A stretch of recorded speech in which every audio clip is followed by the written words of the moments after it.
नमो अर्हन्ताणं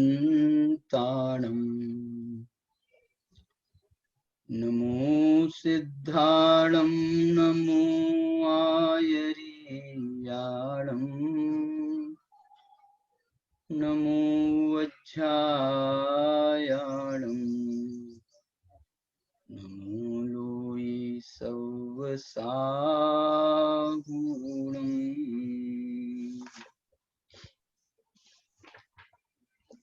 आज हम पुनः आचार्य कुंदकुंद भगवान के अष्टपाहुड़ में से ही मोक्ष पाहुड़ के आधार पर सम्यक दर्शन की महिमा इस प्रकरण को चलाएंगे।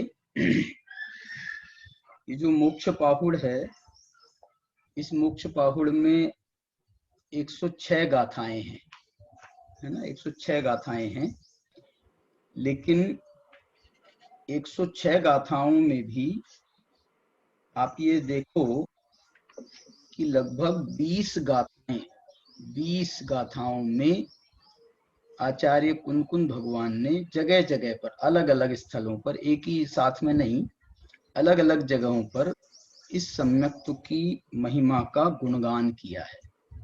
106 गाथाओं में से लगभग 20 गाथाएं, देखो 1 2 3 4 5 6 7 8 9 10 और 11, माने 21 गाथाएं तो मैंने नोट की है। 21 गाथाओं में सम्यक्त्व की महिमा गाई है। ये ना मोक्ष पाहुड़ है। अब एक बात का मैं बहुत विचार करता रहा कि मोक्ष पाहुड़ है तो मोक्ष पाहुड़ में मोक्ष का अधिकार है, तो मोक्ष का अधिकार है तो यहाँ तो मोक्ष की चर्चा होनी चाहिए ना। लेकिन ये पूरे मोक्ष पाहुड़ में मोक्ष की चर्चा जो की गई है वो इस स्थान पर इस रूप में की गई कि आत्मा, इन्होंने इसमें आत्मा के 3 भेद बताए, बहिरात्मा, अंतरात्मा, परमात्मा। ये जो प्रकरण है ना, ये प्रकरण आचार्य कुंदकुंद भगवान के इसमें आता है, मोक्ष पाहुड़ में ये प्रकरण आता है, आत्मा की 3 भेद वाला जो प्रकरण है। इसके बाद में फिर योग सार, परमात्मा प्रकाश आदि ग्रंथों में ये आचार्य कुंदकुंद भगवान से ही समझ लो वहां गया है। इनके 3 भेदों की चर्चा, आत्मा के 3 भेदों की चर्चा अपन जीव तत्व का जब विवेचन करेंगे ना, इसमें सम्यक दर्शन के अंतर्गत जब जीव तत्व का विवेचन करेंगे तो वहां पर अपन आत्मा के भेदों की चर्चा करेंगे। मैं तो इसमें ये बताना चाहता हूं, इसमें जब जीव तत्व 3 भेद करे, आत्मा के, बहिरात्मा, अंतरात्मा और परमात्मा, तो वो परमात्मा दशा का वर्णन इन्होंने मोक्ष के पाहुड़ के रूप में, मोक्ष पाहुड़ की प्रसादी के रूप में परमात्मा की चर्चा वहां उन्होंने की है। तो और उसी के परमात्मा दशा की प्राप्ति के उपाय रूप जो सम्यक दर्शन ज्ञान चारित्र आदि है, वो उनकी पूरी सम्यक दर्शन ज्ञान चारित्र की चर्चा से ये पूरा अधिकार भरा हुआ है।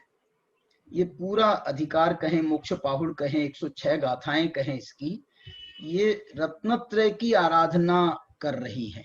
क्यों?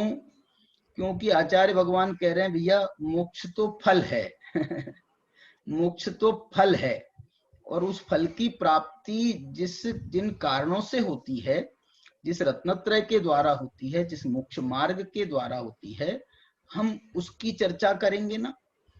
वो हमारे लिए, अभी तो हमारे लिए साधन तो वो बनेंगे ना। तो सम्यक दर्शन ज्ञान चारित्र की साधना करेंगे हम, तो मोक्ष की प्राप्ति तो स्वयं उसके माध्यम से होगी। इसलिए मोक्ष की प्राप्ति के लिए मोक्ष का कोई विशेष प्रयत्न नहीं होता है। और यदि हम माने भी, यदि इसका डायरेक्ट प्रयत्न हम माने ना, तो डायरेक्ट प्रयत्न तो वो समझ लो 14वां गुणस्थान जो है वो मोक्ष का कारण है। तो अब 14वां गुणस्थान मोक्ष का कारण है तो हमारे लिए क्या उपयोगी हुआ? 14वां गुणस्थान तो अभी हमारे पास तो है नहीं। इसलिए जो है, इसको यदि हम प्रैक्टिकल में देखें, यदि हम व्यावहारिक उपयोगिता के रूप में देखें, तो ये तीन ही हमारे पास में रत्नत्रय, सम्यक दर्शन ज्ञान चारित्र, और इसको और आप समझ सकते हो, चार आराधनाओं के रूप में समझ सकते हो, पंचाचार के रूप में समझ सकते हो, ये तो ठीक है, उसमें कोई दिक्कत नहीं है। ये चार आराधनाएं भी मोक्ष मार्ग ही हैं। मोक्ष मार्ग को जब तीन के रूप में कहा जाता है तो रत्नत्रय है।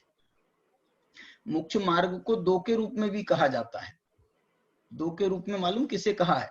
ज्ञान क्रियाभ्याम मोक्ष, एक ज्ञान और दूसरी क्रिया, ज्ञान क्रियाभ्याम मोक्ष। तो ये दो के रूप में कहें तो यही है। और अकेला एक कहें ना, अकेला एक कहें तो 72वीं गाथा की टीका में समय सार में वहां पर ज्ञान मात्रा, ज्ञान में मोक्ष हेतु, ज्ञान अकेला मोक्ष का हेतु, अकेला ज्ञान, क्रिया को भी ज्ञान में ही समाविष्ट कर दिया। तो एक मोक्ष का हेतु ज्ञान, दो मोक्ष के हेतु ज्ञान और क्रिया, तीन मोक्ष के हेतु सम्यक दर्शन ज्ञान चारित्र, चार मोक्ष के हेतु दर्शन ज्ञान चारित्र और तप आराधना, पांच मोक्ष के हेतु कहें तो ज्ञानाचार, दर्शनाचार, चारित्राचार, तपाचार, वीर्याचार। अब ऐसे आप करते जाओ, 6 मोक्ष के हेतु भी सिद्ध हो जाएंगे, 7 हो जाएंगे, 8 हो जाएंगे, 9 हो जाएंगे। 6 मोक्ष के हेतु क्या है? तो 6 द्रव्यों का श्रद्धान मोक्ष का हेतु है। 7 मोक्ष के हेतु क्या है? तो 7 तत्वों का श्रद्धान हो जाएगा। 8 मोक्ष के हेतु क्या है? तो 8 जो है ना मोक्ष के हेतु में जो 8 गुण हैं सिद्ध भगवंतों के, उन 8 गुणों की आराधना वो मोक्ष का हेतु हो जाएगी। 9 मोक्ष के हेतु क्या है? तो 9 पदार्थों का जो है श्रद्धान, वो मोक्ष का हेतु हो जाएगा। 10 मोक्ष के हेतु क्या है बताओ? अभी करके आ रहे थे ना अपन, 10 धर्मों की आराधना करके आ रहे हैं। तो 10 धर्मों की आराधना वो 10 मोक्ष के हेतु हैं। तो ऐसे जो है ना वो आप जो है इसमें बहुत उलझने की जरूरत नहीं है। इसलिए जो है हमारे सूत्रकार ने इन सारे मोक्ष के हेतुओं में से जो है ना उन्होंने रत्नत्रय को चुना, और उन्होंने जो है सम्यक दर्शन ज्ञान चारित्राणी मोक्ष मार्ग ऐसा कह करके जो प्रतिपादन किया है तत्वार सूत्रकार ने, तो जो है हम जो है ना ऐसा ही मानने लगे। यही मोक्ष के हेतु की बात करें, मोक्ष मार्ग की बात करें, बस 3 ही मोक्ष के मार्ग, तीन ही मोक्ष के मार्ग, 3 ही मोक्ष के मार्ग, ऐसा कह करके हम बिल्कुल उसमें जो है ना ऐसे चिपक गए। 3 मोक्ष के हेतुओं से चिपक गए हैं। और उसमें जो है एक बात ये भी कही जा सकती है कि वो जो है ना मध्यम मार्ग है ना एकदम कम बताए, ना एकदम बहुत ज्यादा बता रहे हैं, मध्यम मार्ग उन्होंने चुना है। और उस सम्यक दर्शन ज्ञान चारित्र में सबका अंतर्भाव हो जाता है। सम्यक दर्शन ज्ञान चारित्र में वास्तव में अनंत गुणों का अंतर्भाव हो जाता है। अरे मैं आपको बताऊं ना, ये जो सम्यक दर्शन ज्ञान चारित्र है ना, इनका एक नाम बताओ क्या है? सम्यक दर्शन ज्ञान चारित्र का एक नाम, इनका एक नाम है सम्यक्त्व। ये सम्यक्त्व जो है ये सम्यक दर्शन में रूढ़ हो गया, लेकिन यदि हम सम्यक्त्व का यदि हम शाब्दिक विश्लेषण करें, व्युत्पत्ति परक विश्लेषण करें, तो सम्यक्त्व का हिंदी करो आप, क्या होगा? सम्यक्त्व का हिंदी होगा सम्यक भाव, सम्यक्त्व, सम्यकपना, सम्यक भाव। तो जो है ना टोडरमल जी ने मोक्षमार्ग प्रकाशक में जानहु सम्यक भाव और जानहु मिथ्या भाव, उन्होंने मिथ्या दर्शन ज्ञान चारित्र इन तीनों को एक नाम दिया, मिथ्या भाव। और सम्यक दर्शन ज्ञान चारित्र इन तीनों का एक नाम है सम्यक भाव, सम्यक्त्व। इसी कारण से इस सम्यक्त्व में जैसे 3 गुणों का अंतर्भाव होता है, ऐसे ही सम्यक्त्व में अनंत गुणों का भी अंतर्भाव होता है। उसके लिए श्रीमद् राजचंद्र ने एक सूत्र दिया है, अनंत गुणांस्ते समकित। देखो ये एक सम्यक्त्व का एक और शब्द है, समकित। समकित माने ये जो है ये सम्यक्त्व जो है, ये सम्यक्त्व गुण चौथे गुण स्थान में प्रकट होता है और अनंत गुणों में पसर जाता है, अनंत गुणों में पसर जाता है। इसलिए ये तो कहना ही गलत है कि सम्यक दर्शन हो गया भाई साहब चौथे गुण स्थान में, चारित्र नहीं हुआ। ये तो कहना ही गलत है। अरे चारित्र कह रहे हो तुम, चारित्र में सम्यकपना नहीं आया। चारित्र तो छोड़ो, अनंत गुणों में सम्यकपना आ जाता है। इसके कारण अनंत गुणों में सम्यकपना आ जाता है। अनंत गुणों में शुद्धि का अंश प्रकट हो जाता है। इसी कारण से तो हम कहते हैं कि वो सम्यक दृष्टि को एक जो है अतीन्द्रिय आनंद का भी, बहुत छोटे रूप में कह लो, लेकिन वो अतीन्द्रिय आनंद का भी उसको वेदन होता है। अतीन्द्रिय आनंद की प्राप्ति होती है, अतीन्द्रिय सुख मिलता है उसको। जो सुख केवली परमात्मा को, मुक्त जीवों को जो सुख है, उस सुख का अंश ये सम्यक पने से प्रकट होता है। यदि इसमें नहीं मानेंगे ना, मैं एक बात कहता हूं आपको, कारणानुविधायिनी कार्याणि, यदि कारणों में वो चीज ना हो, अंश रूप में भी कारणों में वो चीज ना हो, तो वो जो कार्य उसका फल है मोक्ष, उसमें वो चीज कहां से आएगी।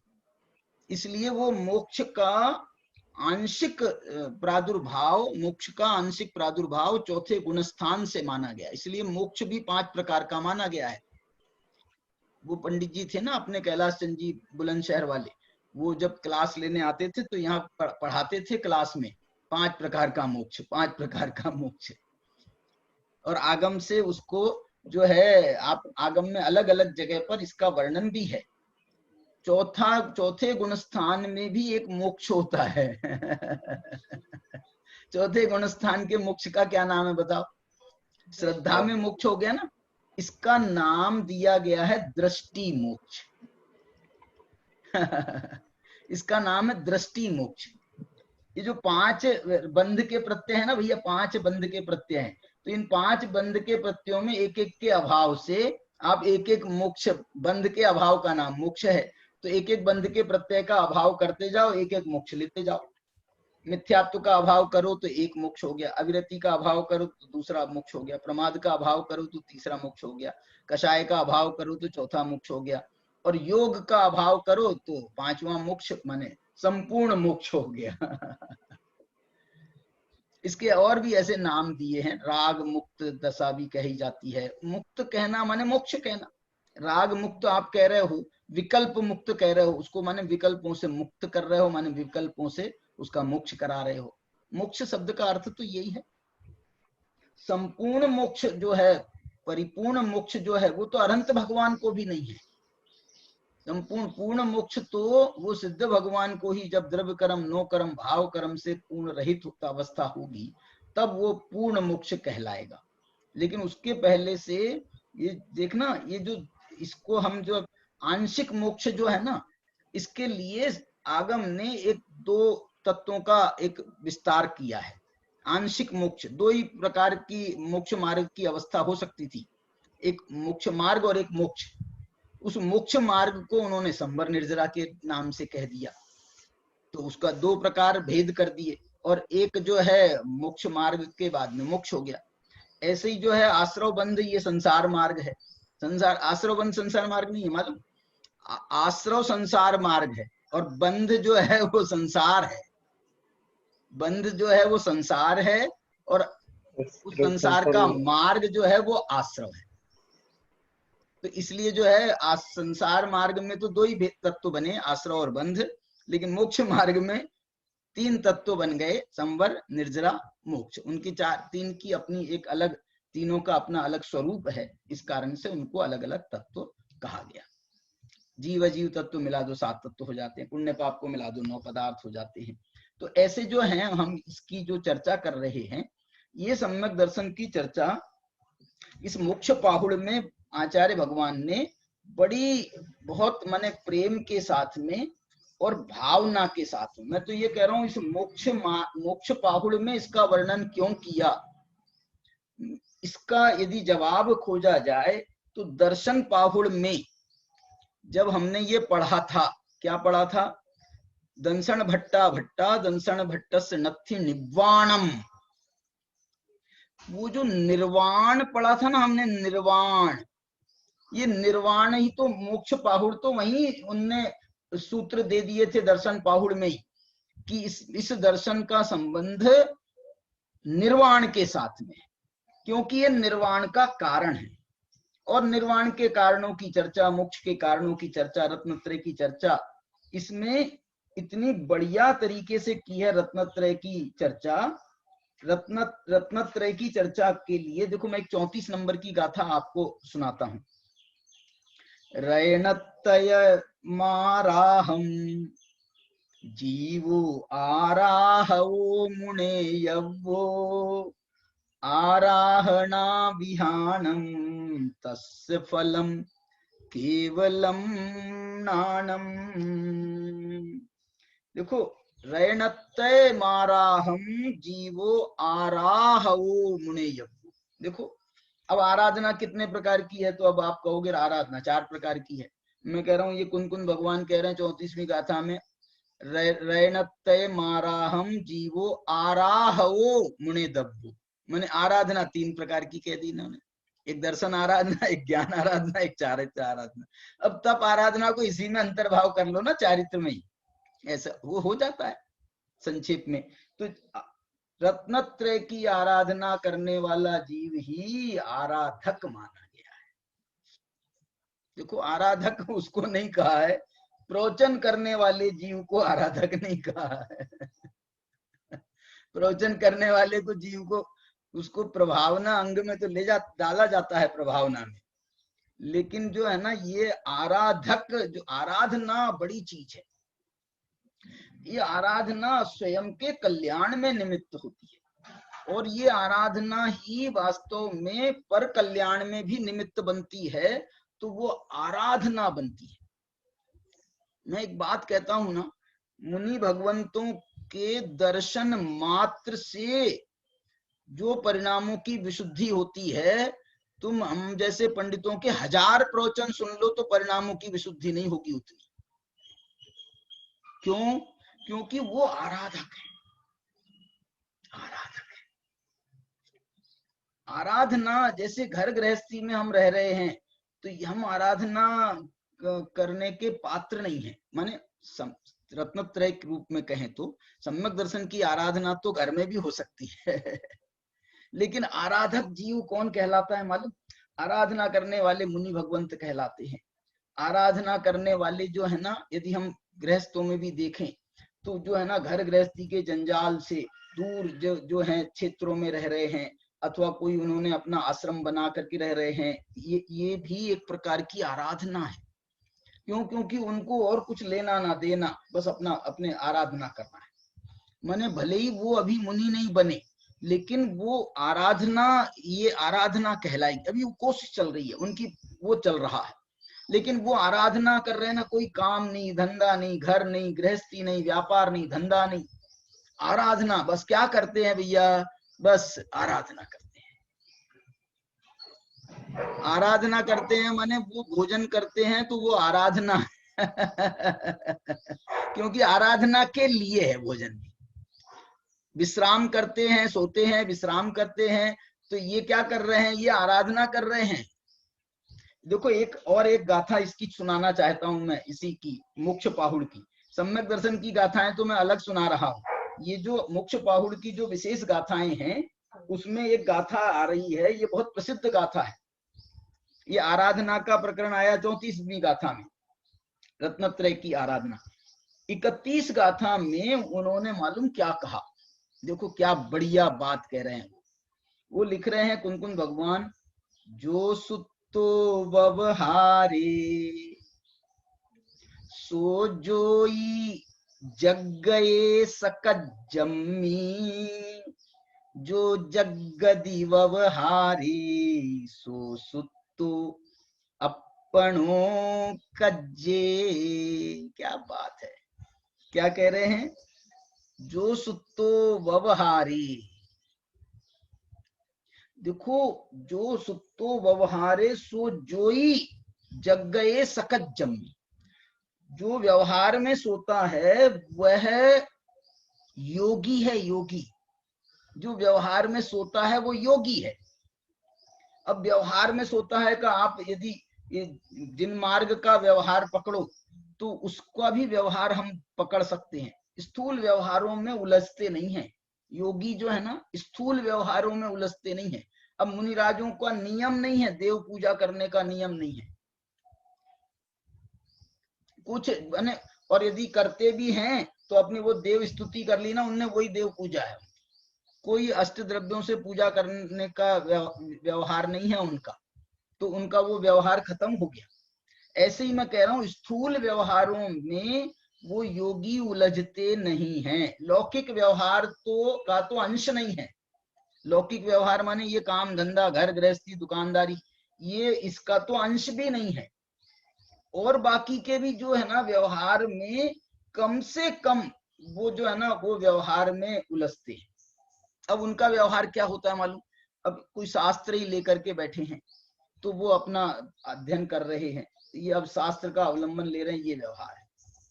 कहीं जा रहे हैं, कहीं चल रहे हैं तो ईर्या समिति से देखभाल करके चल रहे हैं, यही उनका व्यवहार है।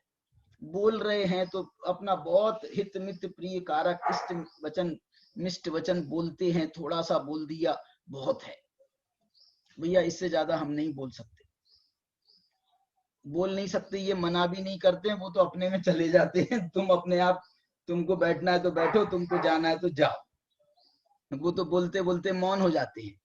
तो ऐसे जो है ना योगियों का चरित्र है ये। जो सुतो व्यवहारे सो जोई, मैं तो कहता हूं आगे मत पढ़ो, जो व्यवहार में सोता है वो योगी है, बस इतनी व्याख्या।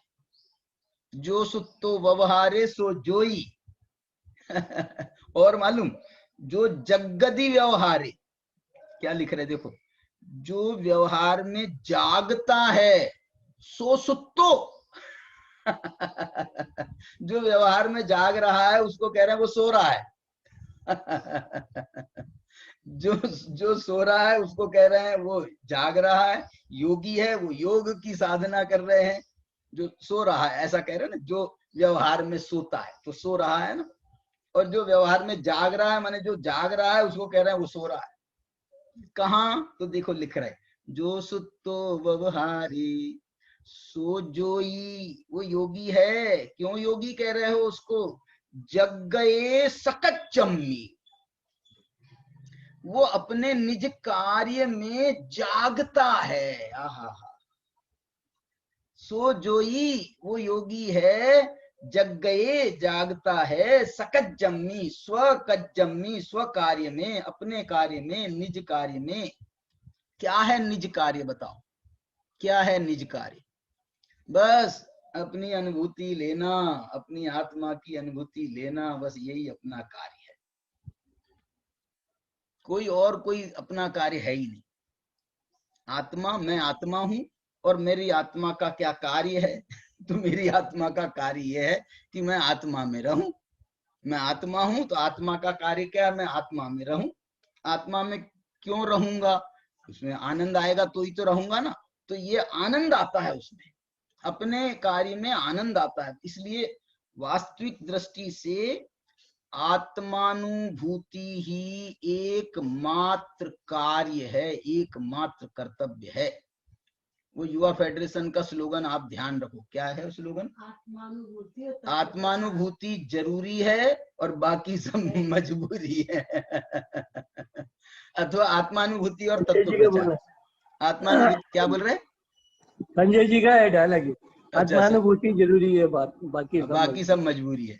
हमारे नरेश जी ने भी अपना लिया नहीं, बहुत देखो ना, ये कह रहे हैं सो जोई जग गए सकत जम्मी, और जो जगदी व्यवहारे सो सुतो अपनो कज्जे।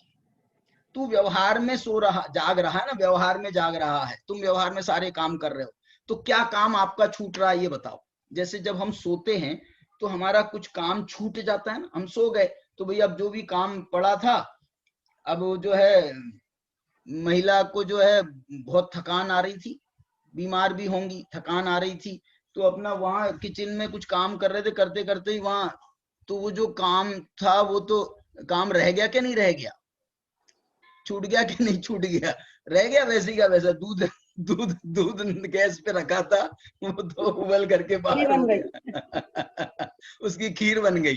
तो मैं ये कहना चाहता हूं, सोने पर जैसे काम छूट जाते हैं ना, ऐसे ही ये कह रहे हैं जो व्यवहार में जागता है तो वो वास्तव में सोता है। क्यों सोता है? क्योंकि उसका अपना कार्य जो है वो अनुभूति का कार्य छूट गया। सो सुतो अपनों कज्जे, वो अपने कार्य में सोता है। ये गाथा दी बहुत सारी। तो इस गाथा के बाद में एक और गाथा लिख रहे हैं कुंदकुंद भगवान। वो ये कह रहे हैं, भैया तुमने क्या शिक्षा ली?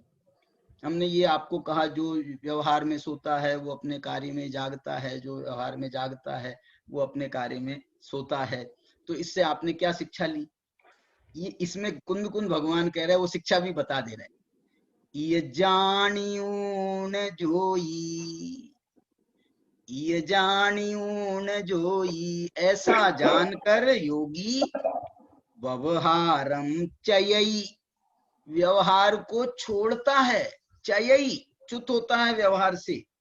सव्वहा सव्वम ला, सर्वथा और सव्वम, कितने व्यवहार को छोड़ता है? सब व्यवहार को छोड़ता है। कितने प्रकार से व्यवहार को छोड़ता है? सर्व प्रकार से व्यवहार को छोड़ता है। सव्वहा, सर्वधा, सर्व प्रकार से, और सव्वम, अरे यार सारा व्यवहार छोड़ दोगे तो क्या करोगे तुम? व्यवहार छोड़ दोगे तो क्या करोगे तुम? ये जो है ना, हम लोग, कई लोग व्यापार धंधा करते हैं, हमारे नरेश जी धंधा करते हैं। इनको धंधे करने की जरूरत है? ये रोजी रोटी के लिए, खाने की किल्लत है इसके लिए धंधा करते हैं? बोले नहीं भैया, हम धंधा इसके लिए नहीं करते, हम तो एक तो स्टेटस भी है दूसरा इसके लिए धंधा करते हैं कि नहीं करेंगे तो क्या करेंगे खाली बैठे घर में बैठे बैठे। क्यों? क्योंकि हमको वो अनुभूति, आत्मानुभूति का कार्य तो समझ में आता नहीं है, ये भी कोई कार्य है। इसलिए हम बोले अब क्या करेंगे, फिर क्या करेंगे। लेकिन यहाँ कुंद भगवान कह रहे हैं कि तुम ये विचार करो ना, ये परमात्मा थे, परमात्मा, सकल परमात्मा नहीं, निकल परमात्मा। सकल परमात्मा तो अभी व्यवहार में उलझे हुए पड़े हैं, रागात्मक नहीं है, लेकिन ये सब व्यवहार ही है। ये अभी उपदेश देने का, ये सब व्यवहार के खाते में जाता है। तीर्थ की प्रवृत्ति है, व्यवहार के खाते में जाती है। लेकिन निकल परमात्मा, मेरे को एक बात बताओ कि वो क्या कर रहे? ये जानियो न जोई व्यवहारम चयई, सव्वहा सव्वम झायई परम पाणम। झायई, अरे क्या कर रहे हैं? तो ध्यान करते हैं परम माने उत्कृष्ट, अपाणम अपने उत्कृष्ट आत्मा का, अपने सर्वोत्कृष्ट पदार्थ स्वरूप जो आत्मा है उस आत्मा का झायई जह भणियम जिन वरिंदेहिम। लेकिन वो आत्मा का ध्यान जो है वो काल्पनिक आत्मा का ध्यान नहीं करते हैं, वैसे आत्मा का ध्यान करते हैं जह भणियम जिन वरिंदेहि, जैसा जिनेंद्र भगवान ने बताया है वैसी आत्मा का ध्यान वो करते हैं। ये इसमें ये कहा इन्होंने। बहुत माने एक ही बात कह रहे हैं। मतलब मैं तो आपको जो है ना, अब जो प्रकरण अपन उठाओ ना, जहां से उठाओ, कुंद भगवान का ऐसा अमृत है। अब मेरे को ये बताना नहीं थी आपको ये सब गाथाएं, मेरे को तो सम्यक दर्शन की महिमा की गाथाएं बतानी थी। लेकिन अब ये सामने जो आता है उसमें ऐसा अमृत झरता है कि क्या अब उसको कैसे छोड़ देवे। देखो एक और, ये तो परमात्मा की हो, आत्मा के ध्यान की बात है। लेकिन यदि उनका कोई व्यवहार भी माना जाए, योगियों का, किनका? मुनि भगवंतों का, योगियों का, तो उनका यदि कोई व्यवहार माना जाए तो इसमें एक 33 नंबर की गाथा वो पढ़ करके मैं अपने विषय पर आता हूँ। उसमें वो व्यवहार को बता रहे हैं कि क्या व्यवहार करते हैं। तो पंचमहव्वय जुत्तो, 5 महाव्रतों से युक्त होते हैं। पंचसु समितिषु, 5 समितियों से युक्त होते हैं। 30 गुत्तीसु, 30 गुत्तीसु, और 3 गुप्तियों का पालन करते हैं। देखो 28 मूल गुणों के नाम नहीं लिए, वो बहुत विस्तार हो जाता। 28 मूल गुण में बहुत विस्तार हो जाता, वो व्यवहार का विस्तार हो जाता। इनने उसको संक्षिप्त कर दिया, 13 प्रकार का चारित्र बता दिया, बस इसमें संक्षेप में सब आ गया, सारे 28 मूल गुण आ गए। पंचमहव्वय जुत्तो पंचसु समितिषु, 5 समितियों में, 30 गुत्तीसु और 3 गुप्तियों में। और यदि संक्षेप में सुनना हो तो ये 13 भी छोड़ दो। रयणत्रय संयुक्तो, रत्नत्रय से युक्त होते हैं। बस रत्नत्रय की आराधना करते हैं। और संक्षिप्त करना है। और इसी गाथा में कह रहे हैं, इसी गाथा में कह रहे हैं, रयणत्रय संयुक्तो झाणज्जयनम सया पुनः। क्या करते हैं मुनि भगवंत? तो बोले तो ही काम करते हैं। देखो बताने के लिए 3 काम करते हैं, बताने के लिए 13 काम करते हैं, बताने के लिए 28 काम करते हैं। और बोल रहे हैं संक्षेप में बताओ क्या करते हैं। पुनः क्या करते हैं?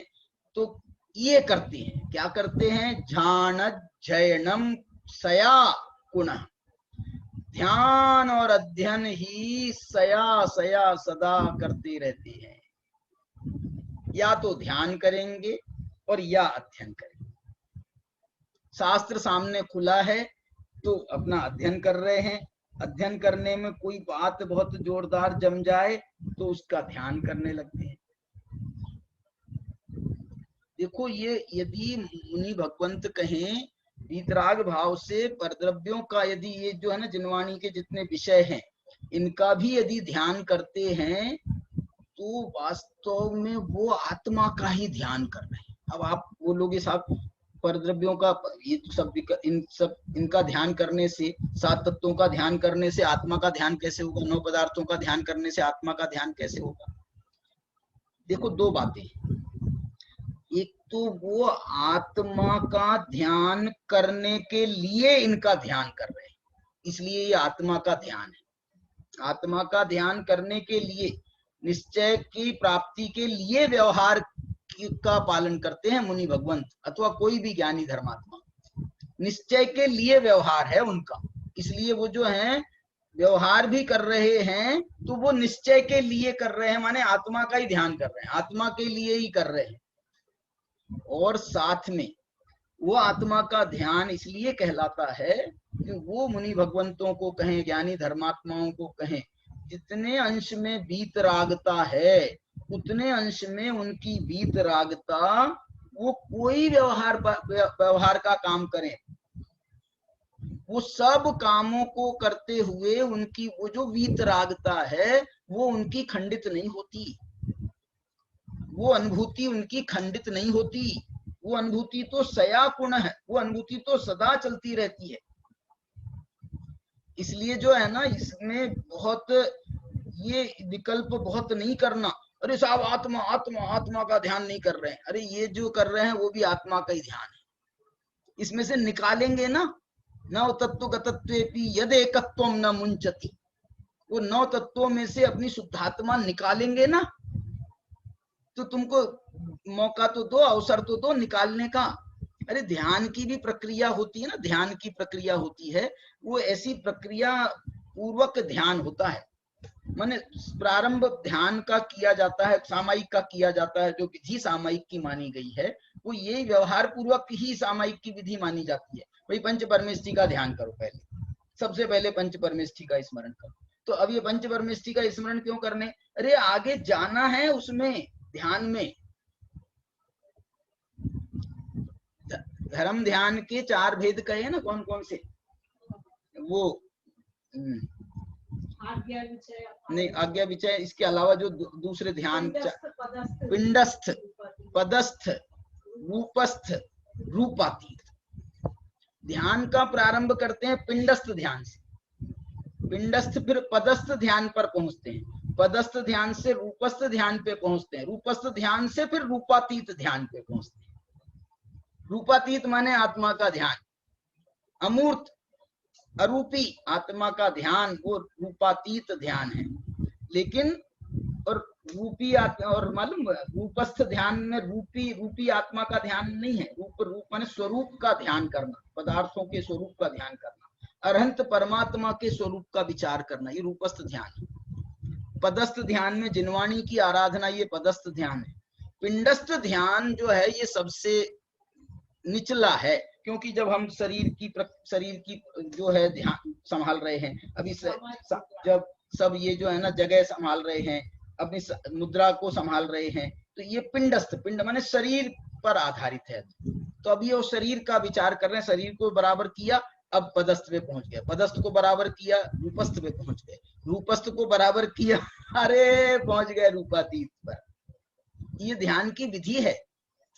इसलिए जो है यहाँ पर दो ही काम करते हैं मुनि भगवंत, आराधना जानत जैनम, या तो ध्यान करेंगे, सामने शास्त्र खुला रहेगा सामने शास्त्र खुला रहेगा, वो ध्यान में चले गए, ध्यान से बाहर आए तो शास्त्र देखा, शास्त्र की पंक्ति देखी, वो एक एक पंक्ति देखते हैं ना भाई साहब, एक एक पंक्ति, वो एक एक पंक्ति देखते हैं और स्वरूप में जाते हैं, एक एक पंक्ति देखते हैं स्वरूप में जाते हैं। छठे सातवें गुणस्थान में झूलने वाले मुनि भगवंत कैसे होंगे? वो तो एक एक क्षण क्षण में अंतर्मुख हो सिद्धों से बातें करते हैं, ऐसी जो है उनकी अवस्था है। अभी मैं इस प्रकरण को यहीं पर अपना रोक करके देखो, एक इनको मैं आपको एक इसकी 14-15 नंबर की गाथा सम्यक दर्शन के प्रसंग में सुनाना चाहता हूँ। 14-15 नंबर की गाथा, 14-15 नंबर की गाथा देखो क्या कह रही है। बहुत प्यारी गाथा, बहुत फेमस गाथा है, गुरुदेव बहुत याद करते थे इस गाथा को। देखो क्या गाथा मैं बोलूंगा तो आपको याद आ जाएगी। सम्यक दर्शन से संबंध है इस गाथा का। देखो ये जो सम्यक दर्शन की महिमा का प्रकरण अपना चल रहा है, ये सम्यक दर्शन की महिमा के प्रकरण में थोड़ा आंशिक रूप से सम्यक दर्शन का वो भी आ जाता है, क्या बोलते हैं, सम्यक दर्शन का इसमें स्वरूप भी आ जाता है। सम्यक दर्शन की महिमा भी आ रही है, तो महिमा जो है उस स्वरूप को बताते हुए आती है ना, तो सम्यक दर्शन के स्वरूप की भी व्याख्या आ जाती है। अब जैसे अपन ने वहां पर दर्शन पाहुड़ में पढ़ा था, तो सम्यक दर्शन के लक्षण की चर्चा भी आ गई थी, वहां पर श्रद्धान का बता दिए थे, चार प्रकार से वो श्रद्धान की बात भी कर दी थी। इसलिए जो है थोड़ा बहुत आंशिक रूप से तो सब आ जाएगा, लेकिन हमारा मुख्य टारगेट महिमा का है। अब ये देखो, इसको आप स्वरूप समझो तो स्वरूप समझो, और महिमा समझो तो महिमा समझो। क्या गाथा पढ़ रहा हूँ, 14वीं गाथा है। उनसे ये पूछा कि भैया सम्यक दृष्टि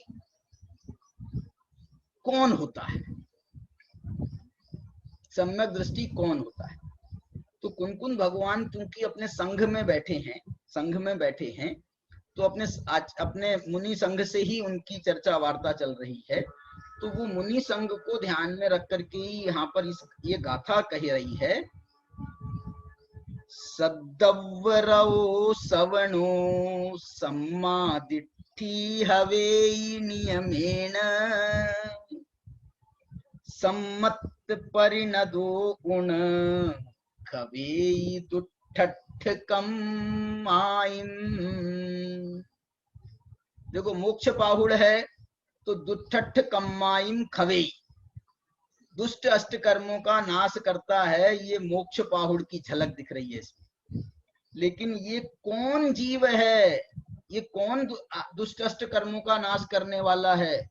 वो कह रहे हैं सम्मत परिणदो उण, वो सम्यक्त से परिणत जो जीव है ना, वो जो है सम्यक्त से परिणत होने से वो दुट्ठठ कम्माइम खवेई, वो दुष्ट अष्ट कर्मों का नाश करने में समर्थ होता है। सम्यक तो क्या है?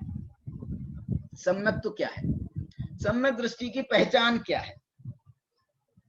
यहाँ तो ये पूछ रहे हैं, समझ लो आचार्य भगवान, हम ये एक प्रश्न इसमें बना सकते हैं इस गाथा का कि हे भगवान कुनकुंदाचार्य से पूछ रहे हैं, प्रभु आप ये बताओ कि कौन श्रवण सम्यक दृष्टि है और कौन श्रवण सम्यक दृष्टि नहीं है? ऐसा प्रश्न है, कौन श्रवण सम्यक दृष्टि है? तो आचार्य भगवान ने बहुत दिमाग नहीं लगाया और बहुत आपको उलझाया नहीं कि भैया ऐसा देखना, ये परीक्षा करना, वो परीक्षा करना। वो तो ये कह रहे हैं सम्यक दृष्टि हम तो उसको कहते हैं सद्दव्वरो सवणो सम्मादिट्ठी हवेई नियमेन, अरे तुम्हारे जो व्यवहारिक जो जो श्रद्धान के आपके जितने भी परीक्षाएं हैं ना, इन परीक्षाओं में तो आप फेल भी हो जाओगे कदाचित, क्योंकि ये परीक्षा में पास हो जाए और सम्यक दर्शन में फेल हो जाए। बाकी सभी परीक्षाएं, तत्वार्थ श्रद्धानम सम्यक दर्शनम आप कहो तो तत्वार्थ श्रद्धानम हमको दिखाई देवे कि भैया हाँ बराबर इनका तत्वार्थ, तत्व का निरूपण बराबर है, तत्व का श्रद्धान करते हैं, सभी बात बराबर है, लेकिन अंदर से यदि नहीं है तो क्या कहोगे? अंदर से यदि सम्यक दर्शन नहीं है तो ये व्यवहार तो रखा रह गया। यहां कह रहे हैं कि इसमें कभी फेल नहीं होगा मामला। नियमेन, सम्यक दृष्टि कौन, नियम से सम्यक दृष्टि कौन है?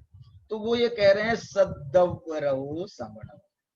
जो सद्दव्रवो माने स्वद्रव्य में जो रत है श्रवण, जो स्वद्रव्य में रत श्रवण है वो तो सम्यक दृष्टि नियम से है, और सम्मत परिणदो उण, और सम्यक से परिणत होने के कारण वो खवेई दुष्ट कम्माई, वो दुष्ट अष्ट कर्मों का नाश करता है। और यदि इसके विरुद्ध में जो पुण्य पर दव्रवो ये श्रवण के लिए कह रहे हैं, श्रवण को मिथ्या दृष्टि श्रवण की पहचान क्या है? जो पुण्य पर दव्रवो, जो परद्रव्य में रत हैं, मिथ्या दिट्ठी हवे सो साहू, वो साधु मिथ्या दृष्टि है। जो परद्रव्य में रत है, जो परद्रव्य में रत है, देखो इसमें रत शब्द का विशेष महत्व है। रत, परद्रव्य का ज्ञान कर रहे हो, परद्रव्य का विचार कर रहे हो, ये कोई परद्रव्य मिथ्या दृष्टि का लक्षण नहीं है। मिथ्या दृष्टि का लक्षण ये जरूर है कि परद्रव्य में रत है। रत का मतलब है रात दिन उसी में उलझा हुआ है, और ये भी रत है, स्वद्रव्य में भी रत है, माने ये रात दिन अपनी आत्मा के में ही उलझा हुआ है। उलझा हुआ क्यों कह रहा हूं? अरे भैया है तो क्षोभसम ज्ञान है तो ये अल्प ज्ञान क्षोभसम ज्ञान है। अब वो क्षोभसम ज्ञान जो है ना बहुत क्लियर तो होता नहीं है। जैसे प्रदेश आत्मा का भी अनुभव होता है ना, तो प्रदेश प्रत्यक्ष तो होता नहीं है, तो वो एक प्रकार से वो एक कमी तो रहती है, लेकिन वो जो कमी है ना भाई साहब, वो कमी ही उत्साहित करती है, पुरुषार्थ की को प्रेरित करती है, और वो पुरुषार्थ की प्रेरणा वो मोक्ष को, केवल ज्ञान को प्राप्त कराती है। वो पुरुषार्थ की प्रेरणा जो है ना, क्योंकि वो जब उसको वो हुआ, जैसे ये रिद्धियों की प्राप्ति होती है ना, रिद्धियों की प्राप्ति क्यों होती है, कब होती है? ये कुंद कुंद भगवान को ये आकाशगामिनी विद्या प्राप्त हुई थी, चारण रिद्धि प्राप्त हुई थी। क्यों प्राप्त हुई थी? क्योंकि उनको कोई तत्व के संबंध में जब जिज्ञासा हुई थी, और वो जिज्ञासा ऐसी इतनी तीव्र हो गई कि उनको लगा यार ये तो भगवान ही इसका समाधान करे, भगवान से ही इसका समाधान होगा, और भगवान से इसका समाधान हो गया तो ऐसे जीव को ऐसी रिद्धि प्राप्त होती है। वो रिद्धि जो है वो तो उससे प्राप्त हुई थी, वो भावना ये थी, भावना ये नहीं थी भगवान के दर्शन करने, वो तत्व का ये मेरा सोल्यूशन नहीं निकल रहा, इस तत्व का ये जो है विचार पूरा अच्छी तरह से नहीं हो पा रहा है, एंड पे नहीं पहुंच रहा है, तो क्या कैसे भगवान होते तो ये भगवान होते तो बोले ले तेरे को आकाशगामिनी विद्या दी जाती है, चारण रिद्धि दी जाती है, जाओ। अरे ऐसी जो अंदर की तीव्र ललक होती है ना, वो तीव्र ललक जो है वो संदेश पहुंचा देती है। संदेश पहुंच गया विदेश क्षेत्र में, बोले भरत क्षेत्र में ऐसा कौन जीव है, तो दो चारण रिद्धिधारी मुनिराज मानो वहां से आकाश मार्ग से चल करके आए इनके पास में। इनको पता नहीं था कि हमको रिद्धि की प्राप्ति हुई। वो चारण रिद्धिधारी मुनिराजों ने कहा कि वो बोले साहब हमारे को तो कहाँ से आ रहे हो? बोले हम सिमंदर भगवान के समुसरण से आ रहे हैं। तो बोले मेरा भी बहुत मन है। तो बोले चलो। बोले हम कैसे चले? अब हम तो अब चल नहीं सकते हैं। तो उन्होंने कहा नहीं, तुम्हारे को चारण रिद्धि की प्राप्ति हुई है तुमको आकाशगामिनी विद्या सिद्ध हो गई है, तुम चल सकते हो। मैंने हमको नहीं ले चलना पड़ेगा तुम्हारे को, हमको तुमको उठा करके नहीं ले जाना पड़ेगा, तुम स्वयं चल सकते हो।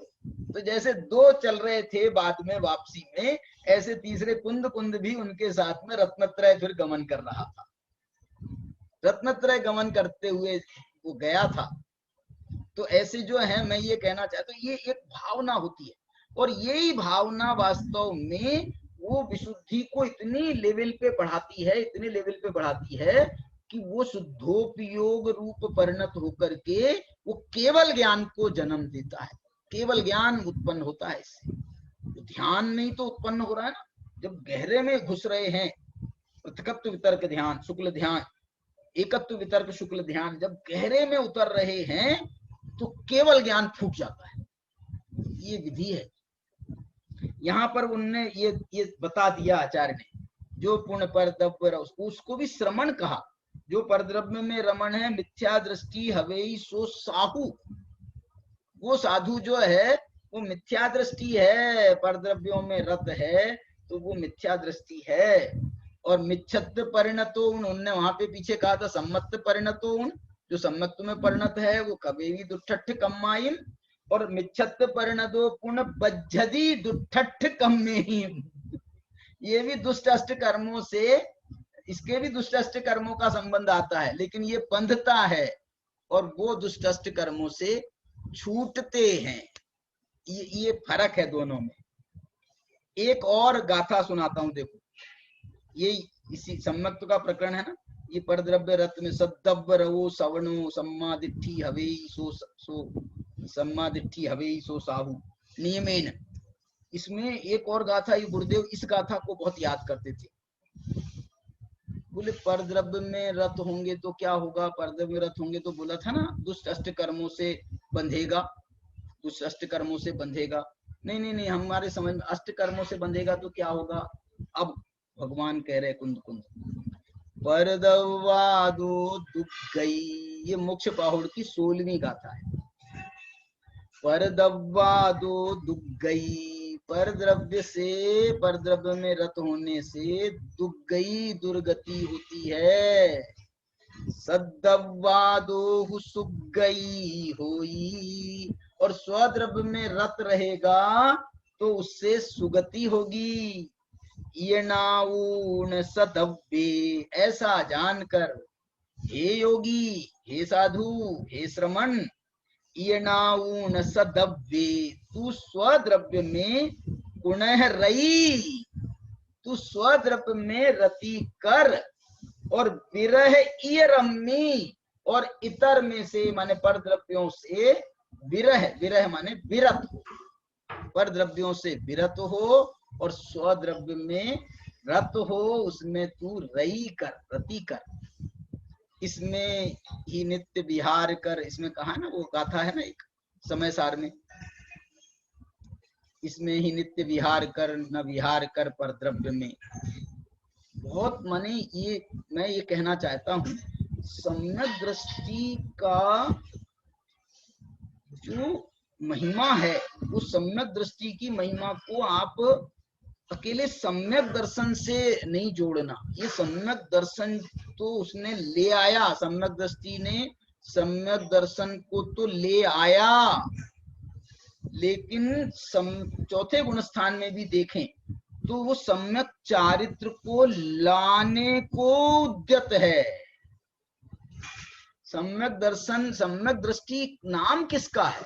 सम्यक दृष्टि नाम जो है, जो अपने सम्यक दर्शन कर लिया बस अपने संतुष्ट हो गया, उसका नाम सम्यक दृष्टि नहीं है। सम्यक दर्शन से ही जो अकेले संतुष्ट हो जाए उसका नाम सम्यक दृष्टि नहीं है। सम्यक दृष्टि उसका नाम है, सम्यक दर्शन सम्यक ज्ञान तो जिसको हो गया, सम्यक्त्वाचरण चारित्र तो जिसको हो गया, लेकिन क्या हो गया वो तो छोड़ो, अब क्या बाकी है, वो उसकी तरफ जिसकी धुन लगी रहती है उसका नाम सम्यक दृष्टि है। सम्यक दृष्टि को जो है ना, ऐसा शांति से बैठा हुआ माने ये शांति से बैठ करके ही करेगा वो काम, आत्मा की अनुभूति का काम है तो शांति से बैठ के ही होगा, लेकिन वो जो है ना वो प्रमाद ही नहीं होता। कल अपन ने गाथा पढ़ी थी, वो उनकी उसमें भगवती आराधना में क्या गाथा थी, माँ कासिम पमादम पुनः सम्मत्ते। आहा, हे जीव तू सम्यक्त में को प्राप्त करने में कोई प्रकार का प्रमाद मत करना। सम्मत्ते, सम्यक्त में प्रमाद मत करना, ये सम्यक्त का अप्रमाद है। वो जो है सातवें गुण स्थान का चारित्र का अप्रमाद है, वो संयम का अप्रमाद है, अप्रमत्त संयत है वो। लेकिन यहाँ तो सम्यक दृष्टि को कह रहे हैं तू सम्यक्त में प्रमाद मत करना। ये अप्रमत्त जो है चौथे गुण स्थान वाला है जो सम्यक्त में प्रमाद नहीं करना। माँ कासिम पमत्तम, माँ कासिम पमत्तम पुण्य सम्मत्ते, सम्यक्त में प्रमाद कतई नहीं करना चाहिए। अब इसके बाद में जो है मैं आपको जो है एक गाथा और सुनाता हूं। देखो बहुत प्यारी गाथा है ये। ये गाथा मालूम किस बात की गाथा है? बोले साहब दर्शन पाउड़ में सम्यक्त की महिमा बता रहे थे तो वो नेगेटिव बता रहे थे। नेगेटिव कैसी बता रहे थे? दंसन भट्टा भट्टा, दंसन भट्टा भट्टा, दंसन भट्टा से नत्थि निर्वाण, दंसन भट्टा। अरे तुम काय से निर्वाण नहीं होगा तो हमको वो मत बताओ ना तुम हमको ये मत बताओ काय से निर्वाण नहीं होगा। तुम तो हमको ये मोक्ष पाहुड़ में आचार्य भगवान कह रहे हैं, अब वो मत बताओ कि वो सम्यक दर्शन के बिना क्या होगा। सम्यक दर्शन का क्या करें, सम्यक दर्शन को कैसे उसका पालन करें, सम्यक दर्शन का कैसे सेवन करें, इस सम्यक दर्शन रूपी जो है पेय का हम कैसे पान करें कि जिससे ये सम्यक दर्शन हमको मोक्ष का मार्ग में पहुंचा दे, मोक्ष में पहुंचा दे। तो अब इसमें वो ये गाथा के बिल्कुल उलट गाथा की है, बहुत पॉजिटिव वे में गाथा है। ये गाथा है दंसन शुद्धो शुद्धो, वहां कह रहे थे दंसन भट्टा भट्टा, यहाँ कह रहे हैं दंसन शुद्धो शुद्धो, दंसन शुद्धो लहे निवाणम, दंसन विहीन पुरिसो न लहई तम इच्छियम लाहम। मैं एक बात कहता हूं, कभी कभी आपको लगता होगा बात तो वही की वही है, बात वही की वही है, लेकिन उसकी जो प्रस्तुति है, आनंद तो उसकी प्रस्तुति में आता है। माने आनंद आता है, माने हमको जो सुनने में जो सुग्राह्य होता है उसकी प्रस्तुति किस रूप में की गई है, वो प्रस्तुति को आप देखो। इसमें बहुत बढ़िया बात कह रहे हैं, दंसन शुद्धो शुद्धो। ओहो क्या अर्थ है बोलो? जो दर्शन से शुद्ध है वही शुद्ध है। दंसन शुद्धो शुद्धो, जो दर्शन से शुद्ध है, जो सम्यक दर्शन से शुद्ध है वही शुद्ध है। शुद्ध है माने प्राप्त है। वास्तव में जिसने सम्यक दर्शन प्राप्त किया है उसने ही मोक्ष मार्ग प्राप्त किया है। यहाँ शुद्धो में और भाव हो सकता है, दूसरा भाव क्या घटाओ आप, दंसन शुद्धो शुद्धो, दर्शन से शुद्ध ही शुद्ध है। क्यों? क्योंकि दर्शन से शुद्ध नहीं होगा, उसका ज्ञान भी शुद्ध नहीं होगा, आचरण भी शुद्ध नहीं होगा। शुद्धों का मतलब यहाँ सम्यक पना भी ले लो आप। जो दर्शन से सम्यक है वही सम्यक है, उसका ज्ञान सम्यक है, उसका चारित्र सम्यक है, ये सम्यक अर्थ ले लो। शुद्धों का अर्थ यह है कि जो दर्शन से शुद्ध है उसका ही ज्ञान शुद्ध है, उसका ही चारित्र शुद्ध है। क्यों ये कह रहे हैं? इसलिए कह रहे हैं लहे निवाणम। भाई यदि दर्शन से शुद्ध होता और ज्ञान चारित्र से शुद्ध नहीं होता तो निर्वाण मिल जाता क्या? दर्शन से शुद्ध हुआ तो ज्ञान चारित्र से भी शुद्ध हुआ, और ज्ञान चारित्र से भी शुद्ध हुआ तो लहे निवाणम। और दर्शन से शुद्ध नहीं हुआ तो आगे की कहानी तो बढ़ेगी ही नहीं, आगे की कहानी चलेगी ही नहीं। दूसरी लाइन और बहुत अच्छी बात कह रही है, वो ये कह रही है, दंसन विहीन पुरुषो, जो दर्शन से रहित पुरुष है, न लहाई उसको कह रहे थे लही निवाणम, इसको कह रहे हैं न लहाई। वो दर्शन से हीन पुरुष प्राप्त नहीं करता है। क्या प्राप्त नहीं करता है? यहाँ निर्वाण शब्द का प्रयोग नहीं किया है, इसमें बहुत अच्छे शब्द का प्रयोग किया है। न लहाई तम इच्छियम लाहम। क्या अर्थ है इसका? वो अपने इच्छित लाभ को प्राप्त नहीं कर पाता है। इच्छित लाभ को माने, इच्छित लाभ क्या है? माने जो जिसकी इच्छा है, माने ये समझ लो, ये सम्यक दर्शन उस चीज, उस चिड़िया का नाम है, सम्यक दर्शन उस चीज का नाम है कि जो तुमको इच्छित लाभ प्रदान करता है। इच्छित लाभ प्रदान करता है माने मुंह मांगा वरदान देता है। सम्यक दर्शन मुंह मांगा वरदान देता है। मांगो क्या मांगते हो, मांगो क्या मांगते हो, मुंह मांगा वरदान। और एक और क्या होता है, वो एक और होता है, राजा का कुछ हुआ था, किमिच्छिक दान, ऐसा वो हुआ था ना, किमिच्छिक दान।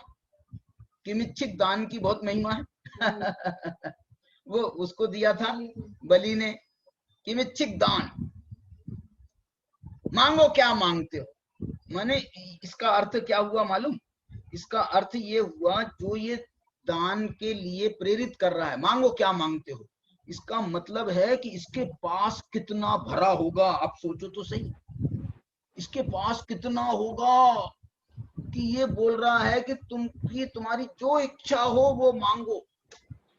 इसका मतलब है ये सम्यक दर्शन रूपी रत्न में इतना माल भरा है कि उसको किमिच्छिक दान देने में वो समर्थ है। सम्यक दर्शन समर्थ है, उसको किमिच्छिक दान देने में समर्थ है, क्योंकि उसके पास में इतना माल है। अरे जो निर्वाण को दे देता है, लहई निर्वाणम, जो निर्वाण को दे देता है, जो केवल ज्ञान को दे देता है। अभी कल अपन ने पढ़ा था, जो तीर्थंकर प्रकृति को दे देता है, जो 63 सलाका पुरुषों का सारे पद सम्यक दृष्टि के लिए सुरक्षित हैं। एक जगह आचार्य ने मालूम ऐसा लिखा है, आचार्य ने ऐसा लिखा, अरे ये सम्यक दर्शन जब मोक्ष का लाभ दे सकता है, मोक्ष का लाभ दे सकता है, तो तू ये पूछता है स्वर्ग मिलेगा कि नहीं मिलेगा, स्वर्ग मिलेगा कि नहीं मिलेगा? अरे पगले जो मोक्ष का लाभ दे सकता है, वीतराग सम्यक दर्शन। देखो एक बात सुनो, वीतराग सम्यक दर्शन हो ना, वीतराग सम्यक दर्शन, तो ये स्वर्ग का लाभ नहीं देता है।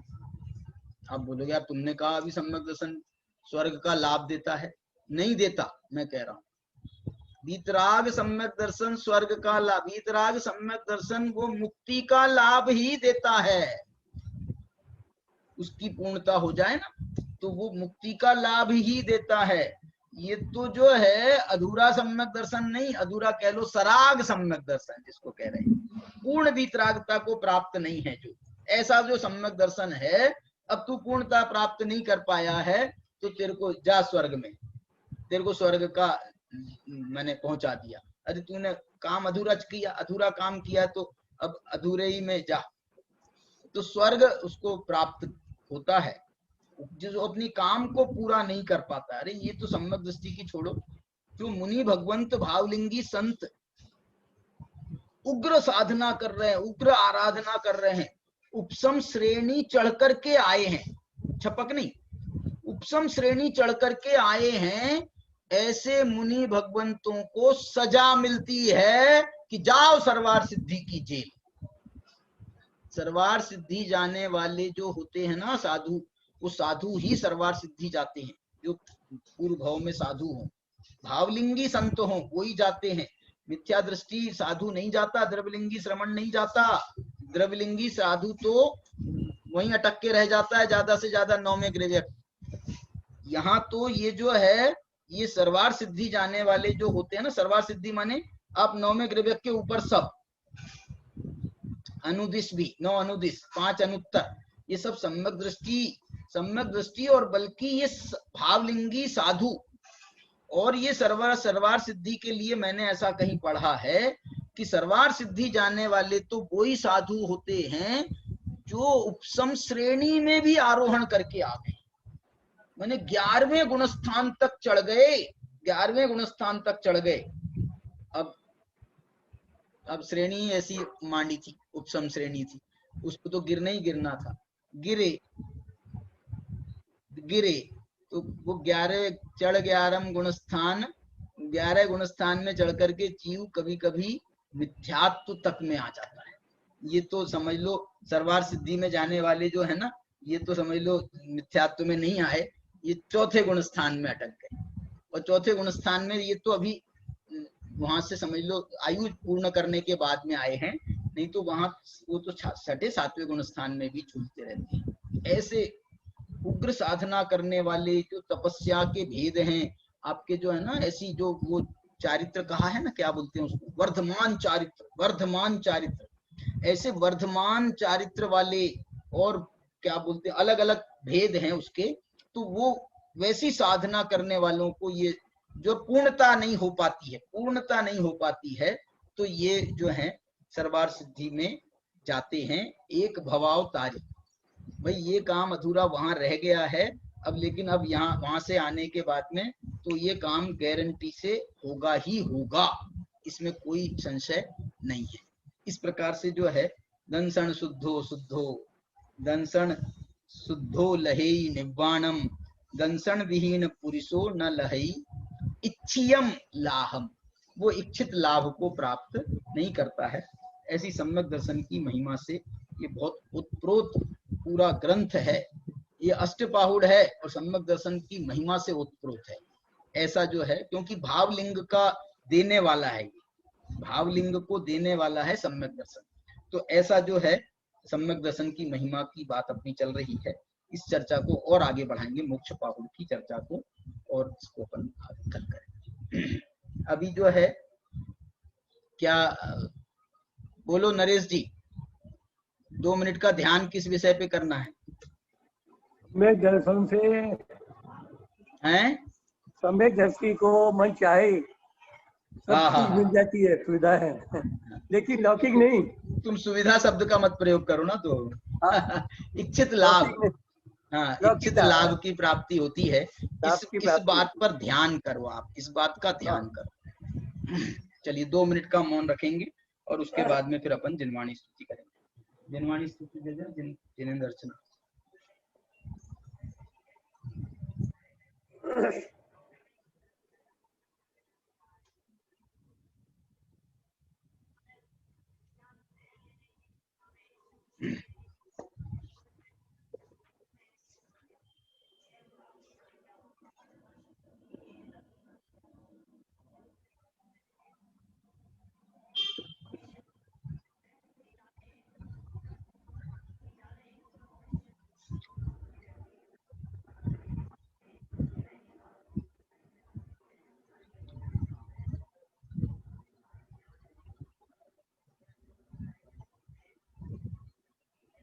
ये अपना जिनेंद्र अर्चना में जो अंत में भक्तियां दी है ना, देव भक्ति, शास्त्र भक्ति, गुरु भक्ति, तो वहां शास्त्र भक्ति की 16 भक्तियां दी गई हैं।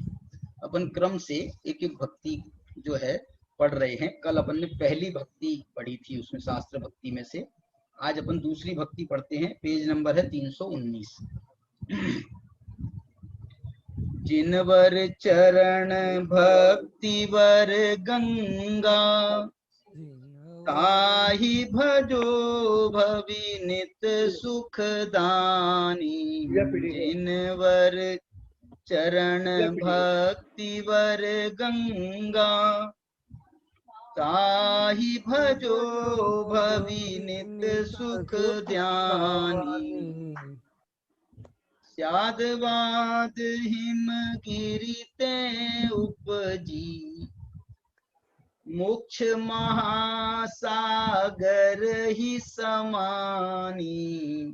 स्यादवाद हिम गिरिते उपजी, मोक्ष महासागर ही समानी।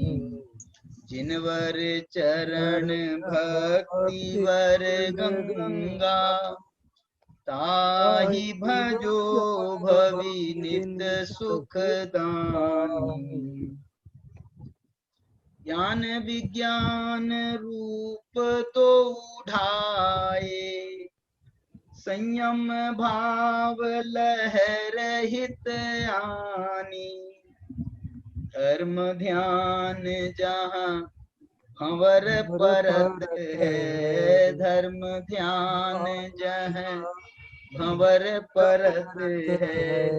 शमदम जामे समरस पानी, जिनवर चरण भक्ति वर गंगा, ताहि भजो भवि नित्य सुख दानी।